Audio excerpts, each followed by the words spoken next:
It's the end.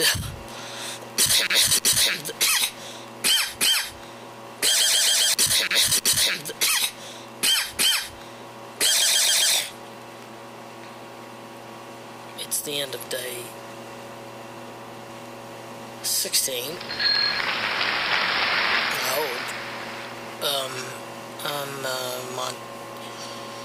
I'm in Parker, Montana. About 50 miles from the border of Idaho. Gonna run 93 back through Idaho and then into Nevada. Then my head's gonna blow up.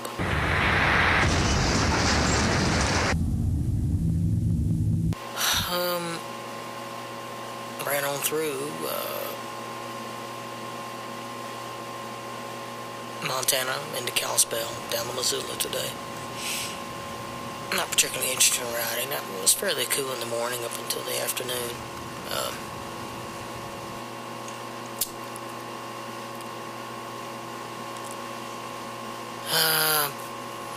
Stopped at a motel in Missoula. Didn't like the price. Left. Now I'm in Parker. Paid more than that one was. No air conditioning here. Again, it's not working. It's pretty hot in here. I'm in the middle of nowhere. I'm literally in the middle of nowhere. I didn't think I was even going to get this room. I just stumbled on it. I was such a wuss. I got camping gear and I was going to camp, but I didn't. Here I am. I'm slowly learning these lessons. They take time, but I'm learning them. And I'm taking notes. So, bike ran okay, except more of that glass beads in the fuel, and that float sticking a little bit. Still messing. Most people don't realize the effects on a person that a long solo motorcycle journey can have. Shot some, on 93, but I mean, the fumes, the vibration of the bike, the long periods of isolation, they can be quite disorienting at times. In the making of this film, I began to realize as the day-end speeches grew longer and longer that I was actually looking at the camera as a friend, as sort of a visual diary of what was taking place. In the early 60s, I believe it was a Chrysler Imperial. Man, it was red. A red car. I mean, it's red paint, red. This needs to be interpreted by the audience as interaction with the camera as a confidant and not necessarily as killing time. He had this look on his face of,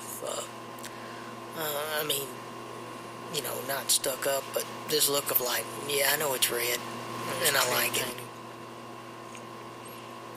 But ran on the way in. 93 is a two-lane most of the way. It can be dangerous. I know I was coming through just outside of Missoula, and I guess I was daydreaming a tad, looking around. I happened to look up, and here's a car in my lane coming straight at me with its headlights on. And, on a bike, you got plenty of room. So, I was like, so what? I'm doing 75. And it's funny, the car gets closer, and I can see it's a woman's driving. She's got her turn signal on, wanting to get over in her lane, but apparently making no particular, particularly interesting.